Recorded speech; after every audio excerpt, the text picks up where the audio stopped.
အိမ်ဆန်ရှိရပေါ့နော်အခုကကြတော့အခုကညနေ9နာရီညနေ9နာရီနဲ့26ပါရဲ့ edit lifting ပေါ့နော်လို့တဲ့ဒီလေးနဲ့ပေါင်းပြီးနေရလာဆိုတော့အားလေးဖောက်လိုက်နေအကြည့်ရနေနိုင်တော့ Hello အားလုံးမင်္ဂလာပါတမီး Style ရနေပြီးတော့ပြန်လည်ကြိုဆိုပါရစေဆိုတော့အရင်ပြောလို့ဘာပြောလို့ပြန်မလဲမသိတော့ဘူးပေါ့နော်ဆိုတော့ခုဒီမှာမီးယားမှားထားတဲ့ပစ္စည်းလေးတွေပေါ့နော်ရောက်လာပါပြီ Thanks like a lot ဒါမီးယား Black Friday အတွက်ကော Black Friday အတွက်ကောကိုမွေးနေ့မှာလှူကျင်တဲ့ဟာတွေတော့အများကြီးပဲဝယ်ထားပေါ့နော်ဒီကမီးယားကမနေ့က exam ရှိရယ်မနေ့က8နာရီပဲ exam ရှိရယ်ပေါ့နော်အခုကကြတော့အခုကညနေ9နာရီညနေ9နာရီနဲ့26ပါဒီကမနေ့ကကြာရင်မနေ့က8နာရီမှာမြတ်ဆောင်ပွဲရှိရဲစားကဆောင်ပွဲပြီးတိုင်းမနေ့ကညနေကျမှ unbox လုပ်မှုပေါ့နော်ဒါပေမဲ့ဒီနေ့ပစ္စည်းအကုန်လုံး3အောက်ကပေါ့နော်အောက်က3ကလုံးဝအတူတူရောက်လာခါမှာ Oh my god ငါမရတော့ဆိုတော့ unbox လုပ်ရဖြစ်ပါတယ်အရင်ပြောနေမှာပြီးဆိုအများဆုံးတော့ Black Friday တွေဝယ်ထားပါတော့တချို့ဟာရောက်လဲမြတ်ဘာသာညာလိုချင်လို့ဝယ်လိုက်တာမျိုးလေးရှိတယ်ဆို Yes let's go unbox together Okay so first of all ဘာကိုအရင်ဖွင့်မလဲဆိုလို့ရှင်ဒါလေးဒီ blind box ရောနောက်ဆုံးတော့နော် I got most about la pupu blind box big into energy အဲ့ဒါတော့ညာနောက်ဆုံးမှဖောက်မယ်ဒီနေ့ဖောက်မယ်မလေးပစ္စည်းရတော့ကကြီးနဲ့ဖောက်ပါမယ်ဆိုတော့တချို့အပေါ်ဟာလေးတော့ကကြီးမလိုတော့ဘူးပေါ့နော်မလိုပထမဦးဆုံးကwait ဒီဥစ္စာလေးဒီဥစ္စာက bio dance ပေါ့နော်ဒါက bio dance ကိုမြတ် Costco ကဝယ်လာတာပေါ့နော် price တော့တေချာမသိတော့မေ့သွားဒါပေမဲ့အဲ့တော့ကမြတ်တွက်ကြည့်လိုက်တာ24ခုပါတယ်တစ်ခုကို$2လား$3လားမသိဘူးနှစ်ခု$လောက်ပဲကြာတာပေါ့နော်ဆိုဒါလေးတစ်ခုဝယ်ထားတယ်ဟာ24ခုပါတဲ့ဟာလေးပေါ့နော်နောက်ထပ်တစ်ခု Sephora မှာဘာတွေပါမလဲဆိုရင်ပထမဆုံးတေးလေးတစ်ခု lipstick ပါဒါက Dior ရဲ့ Addict Lifting ပေါ့နော်ဆိုတော့ဒီအမှန်တမ်းပြော Sephora မှာဝယ်ရတဲ့ဥစ္စာတွေ discount မချဘူးပေါ့နော်မြတ်ဘာသာညာဝယ်လိုချင်လို့အရန်လိုချင်လို့ဝယ်လာတဲ့ဟာလေးတွေဆိုcolor က771 natural berry ပေါ့နော်ဒါလေးဝယ်လာတာဆိုတော့ဒါလေးကိုဖောက်မယ် Oh my god look at this color it's so cute ညရောင်လေးစမ်းပြမယ် it's so pretty oh my god I love it it's so pretty ဒါပထမဦးဆုံးမြဝယ်လာတဲ့အရာလေးပေါ့နော်ဒါပထမဦးဆုံးမြဝယ်လာတဲ့ဟာလေးပါ and then နောက်ထပ် Sephora ကတစ်ခုကကြာတော့ perfume commodity က juice ပေါ့နော်ဒီ perfume ကိုလေမြအရင်လို့ကျင်တာအရင်ကမြမှာပထမတစ်ခေါက်ဝယ်ထားတဲ့ဟာလေးရှိရပေါ့နော်ဆိုတော့အဲ့ဒါမကုန်သေးလို့ဆိုရင်မြမဝယ်ရအဲ့ဟာကိုဝယ်တော့ဒီဥစ္စာကိုစံပန်နေနဲ့ပြီးလိုက်တာပေါ့နော်ဒီမှာဒါလုံးဝကြိုက်သွားပြီး oh my god ဒါကိုဝယ်ရမယ်ဆိုတဲ့ဟာမျိုးဖြစ်သွားဆိုတော့ဒါလေးဝယ်လာပါတယ်ဆိုတော့တူတူ unbox မယ်သူ့ရဲ့ပုံစံလေးကတော့ black and white ပဲဖြစ်လိမ့်မယ်ပေါ့နော်ဒါပေမဲ့သူ့ရဲ့အနံ့တကယ်အရန်ကောင်းတယ်အရန်မြရဲ့ဟိုးတော့ဒီလိုလားပြောကြနော် okay ဒီလိုလေးလာပြီးတော့ ooh look at this အဲ့တော့ဒီစာရွက်လေးတစ်ရွက်ပါတယ်ပေါ့နော်ပြီးဒီစာရွက် oh my god it's look at this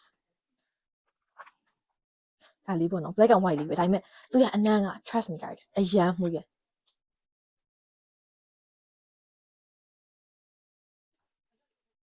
Oh my god, it is so good. You guys should try this one. Trust me. You guys should try this. Try. Yeah, that one. That one ကဒါလေးကမြဖောက်ပြီးသားပေါ့နော်ဒါလေးကိုမနိုင်ပဲနောက်ဆုံးမှမြ unbox လုပ်ရှင်လေဒါလေးကိုမြနောက်ဆုံးမှ unbox လုပ်မယ်ပေါ့နော်ဒါပေမဲ့ဒီတည်းတစ်ခုမြအခုဖောက်လိုက်မယ်ဒီတည်းကဒါတော့မြတဲ့ speaker set လေးပေါ့နော် speaker set တစ်ခုတော့အရန်မြရဲ့လုံးဝ favorite ဖြစ်တဲ့အတွက်အဲ့အောင်နောက်ဆုံးမှ unbox လုပ်ပါမယ်ဆိုတော့နားလေးဖယ်ထားမယ်နောက်တစ်ခုကဒါက H&M ကဝယ်ထားတဲ့မြပေါင်းမီလေးနဲ့နဲပေါ့နော်လိုတဲ့ခူတီလေးနဲ့ပေါင်းမီလေးနဲ့မြဝယ်ထားတာဆိုတော့အားလေးဖောက်လိုက်မယ် sorry ပါကက်ကြီးနဲ့ပဲဖောက်လိုက်ပါမယ်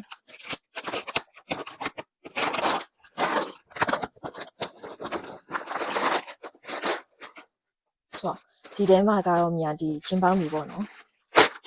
တော်ပါစီလို့ဆိုတော့တော်လေးဆိုရတယ်ခိုင်းပါညာတော့တော်ရဲကွာအဲ့ဒီအရှိပေါ့နော်ဒီကသူရဲ့ site နဲ့ဆိုမြာအတွက်ကအရှိနည်းနည်းရှိရတယ်မှာပါတယ်သူရဲ့ပုံမှန်ဟာဆိုဟာကမြာဝေးလိုက်တဲ့ jeans ပေါ့နော်တူတယ်ဆိုရင်မြာအတွက်တော့အရှိကကွက်တိလာတယ်အရှိကကွက်တိပါပဲသူတို့အတွက်ကတော့တူလိမ့်မယ်ပေါ့နော်ဆို yes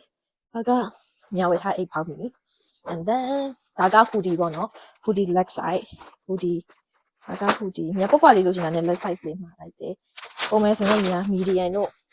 ဘာညာတို့ဝတ်နေကြဆိုပြီးမြာဒီခါတော့ကြီးမှာလိုက်တယ်ပေါ့နော်အရင်တော့ကြီးသွားလားမသိဘူး oh my god so အကြီးပဲဒီနောက်မှမြာဝင်ကြည့်မယ်ပေါ့နော်ဘာလို့လဲဆိုအရင်ကြီးရယ် I mean ဒီဥစ္စာကတော့ပုံမှန်တိုင်းသူအဲ့ဒီ oversize တဲ့ oversize hoodie ပေါ့နော် oversize hoodie ပေါ့မြာI don't know ဘာပိုကောက်ပဲဆိုပြီးတော့ let's side မှာလိုက်တာ and that is so big look at ဒါပခုံးကအကြီးပဲ okay so I might try this later so တော့ okay တခုမလေးဒါမလေးပဲခွာဖြစ်တော့ဒါကအိုးဒါ new balance က new balance ကပါ new balance ကပါတူဖောက်မယ်တူဖောက်မယ်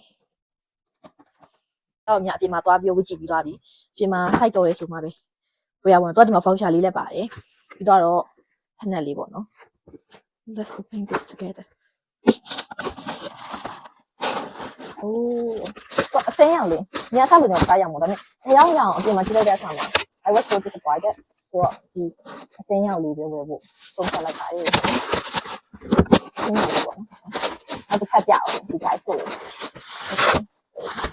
โอ้ပြောဒီမှာကျိုးအပိုလေးလက်ပါသေးတယ်ဆိုတော့ဒါလေးပါပြောဒီမှာဟိုအစင်းရောင်ကျိုးလေးလည်း extra ပါတယ်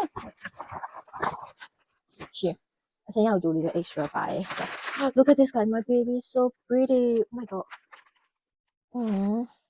အရင်ချိုးကောင်းတော့ညကြိုက်နေပြီ okay guys ပြန်ပြောပြမယ်ဒီအခုဝယ်တဲ့ပစ္စည်းအကုန်လုံးကကိုမြာကိုပတ်စံနဲ့ကိုပေါ့နော်ကိုကလည်းကိုလှုပ်ပြီးတော့ရရတဲ့ပတ်စံတွေပဲဒီဟာတွေအကုန်လုံးဝယ်ထားတာပါ my mom say my brother says ကယူထားမှရှိပါဘူးအကုန်လုံးတကယ်ကိုပတ်စံနဲ့ကိုဝယ်ထားတာလေကြည့်ပါဟုတ် okay so နောက်ဆုံးပေါ့နော်နောက်ဆုံးတော့မဟုတ်ဘူးနောက်ထပ်တစ်ခုတော့ကြံသေးတယ်ဒါပေမဲ့ဒီ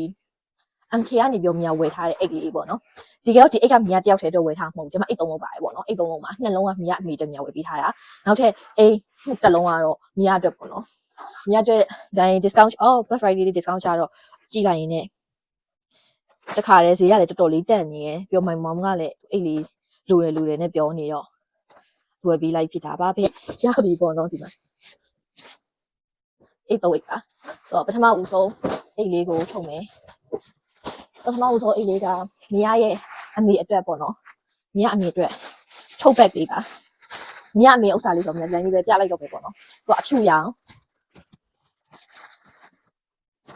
အဖြူ logo နဲ့အဖြူရောင်ပေါ့နော်ဒါလေးပါဒါတဲ့အိတ်ပြီးရင်ဒါလည်း my mom's အတွက်ပဲပေါ့နော်ဒီ cross body လေးနေနိုင်တော့ဒီတိုင်းမျိုးနည်းနည်းလေးဖောက်ကြည့်လိုက်မယ်လို့ cross body အမဲရောင်လေးပေါ့နော်ဒါမမလို့တိုးတိုင်းလေးနဲ့လဲလွယ်လို့ရတယ်ဒါမှမဟုတ်လေလက်ကနေနဲ့ကန်ကြည့်နဲ့ကန်လို့ရတယ်ရအောင်လို့ပေါ့နော်ဒါပေမဲ့မတိုးတိုင်းလွယ်ရကြတော့တိုးတိုင်းပဲလွယ်ဖြစ်မယ်လို့ထင်တယ်ပေါ့နော်ဒါလေးကအဲ့အသေးလေးပါခုနကဆိုတော့ဒီနှစ်အိတ်ကတော့ my mom's အတွက်ပေါ့နော် my mom's အတွက်ကဒါလေးနဲ့ပတ်တက်တော့မိတ်တော့ဒီထုတ်ဘက်လေးနဲ့နှစ်အိတ်ပါဒါတော့မမပေါ့သွားတဲ့ခါကျရွယ်ဖို့နဲ့ခဲလေးပါညာဒါမှမဟုတ်အပြင်မှာညာသွားတဲ့ခါပစ္စည်းအများကြီးဆိုထည့်ဖို့အိတ်ပြီးတာပေါ့နော်ဆိုတော့ my mom's အတွက်ပါဒီတော့နောက်ဆုံးကျန်တယ်လို့ပြောရလေသုံးလို့ပြောရမလားဆို my baby oh my god it's so cute ဒါကတော့မြောက်စာလေးပေါ့နော်မြောက်စာလေးဆိုတော့ဒီလိုအမဆိုပြီအမဆိုရလို့ရှိရင်ရှင်းနေ it's like cream color ကွာ cream color ကိုဒီလိုလေး oh my god ဒါတော့ final result လေးပဲ it's beauty oh my god ပြောလေကွာအထက်ရတယ်တော်တော်လေးကျဲတဲ့မှာအားပေါ့နော်ဒီလိုအလုံးကြီးကိုကြည့်လိုက်ကြတဲ့အထက်မှာကြီးနေဆိုတော့ညောင်တော့ပြထင်ပါတယ်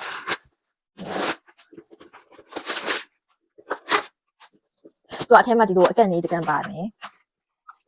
ဒီစားလေးလည်းပါတယ်ပေါ့ဒီစားလေးကဒီလိုဒီ fabric ကြောင်းနေတာရေးထားပြောတော့အထက်မှာဒီလိုအကန့်လေးတကန်ပါတယ်အကန့်လေးပါပြီးသားပြီဆိုရှင်ဒီမှာအကန့်ကြီးပေါ့နော်ပြောတော့စစ်လေးနဲ့လာတာ I love this one look at this အရန်လာတယ်ဆိုဒါလေးကတော့အေးလေးပါညာအေးလေးပေါ့နော်โอเคဆိုတော့3လောက်ပြီးသွားပြီဘာလေးကြံလဲဆိုတော့ညာရဲ့ favorite ever favorite အမြဲလိုချင်နေတဲ့ camera honestly ညာအစကDesmo Pocket ဒီဝယ်ဖို့စဉ်းစားထားတာပေါ့နော်ဒါပေမဲ့ Desmo Pocket ဒီဝယ်ဖို့ဆိုညာကျတဲ့ခါမှာဒီ extra news ဆိုတဲ့ဒါလေးကိုတွေ့တယ်ဒါလေးကိုတွေ့လိုက်တော့ညာတို့နှစ်ယောက်ကွာရှားချက်တွေပါညာကြီးကြီးရောဘာမှတော့မကွာဘူးပေါ့နော်တချို့ပြောတာလေဒီ extra news ဆိုတာကဒီဘယ်လိုပြောမလဲ DJI ရဲ့ DJI ဟိုသွင်းဖို့ပို့ပြီးအဆင်ပြေအောင်လို့တခြား brand နာမည်နဲ့သွင်းတာလို့လည်းပြောတယ်ပေါ့နော်ဆို I'm not sure about that one ဒါပေမဲ့ပို့ပြီးရဲ့ဈေးကွာနေရပြောတို့နှစ်ခုရဲ့ quality တွေ fashion ဆိုကြည့်လိုက်တဲ့ခါဒီမှာလေဘာမှတိတ်ပြော different ကအကြီးမရှိဘူးပေါ့နော် so and then I low-key like this one more so ဒါလေးကိုမြဝယ်လိုက်ပါတယ်ဆိုတော့ဒါလေးကိုဖောက်မယ်ဒါကတော့မြလုံးဝအမြဲလိုချင်ညာပေါ့နော် camera so look at this I'm about to do ပြန်ဖောက်မယ်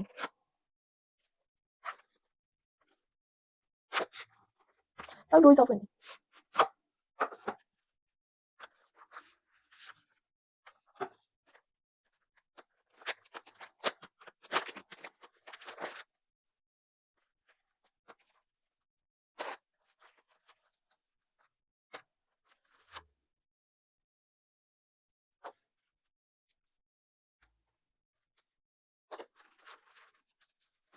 ဒါကသူ့ရဲ့ main character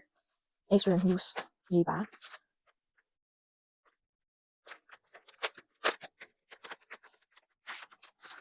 သူ DJI နဲ့မကွာရဲ့ပထမဆုံးကွာရှာချက်က DJI ကအပေါ်ကဒီဥစားအမေဒါပေမဲ့ဒီမှာကကြတော့ဒီလိုအကြောင်းဖြစ်သွားတယ်ပေါ့နော် and then ပြီးတော့ရင်အဲ့ဒီဒီနားဟာလည်းသူ camera နဲ့လိုက်တဲ့ရောင်လေးပေါ့နော် oh my god အဲ့လိုလေဗီဒီယိုကြိုက်တဲ့သူမဟုတ်လို့လားမသိဘူးပေါ့နော် camera ကြိုက်တဲ့သူမဟုတ်လားမသိဘူးအရင်ဒါလေးကိုကြိုက်တယ်ဆိုတော့ English ကိုရွေးမယ် so okay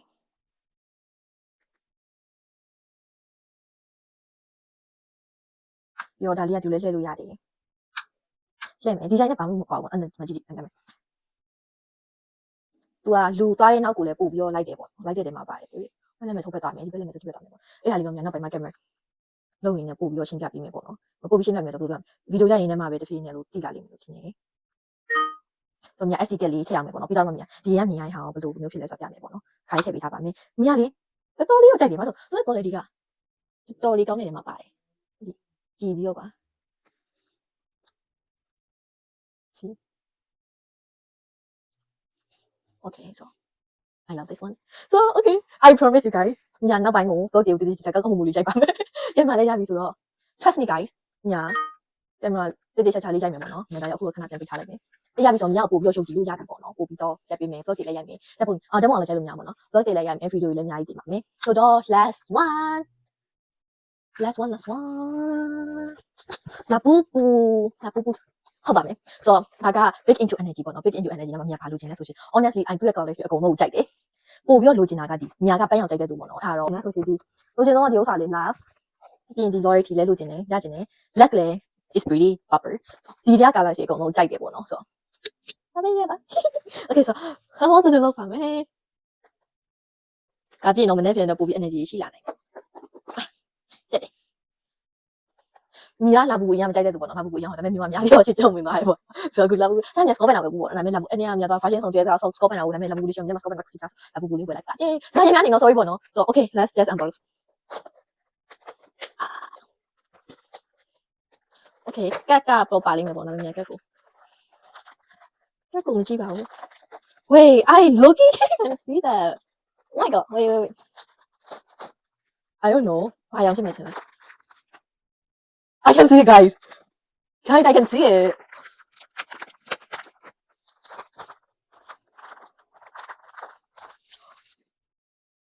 It's lucky.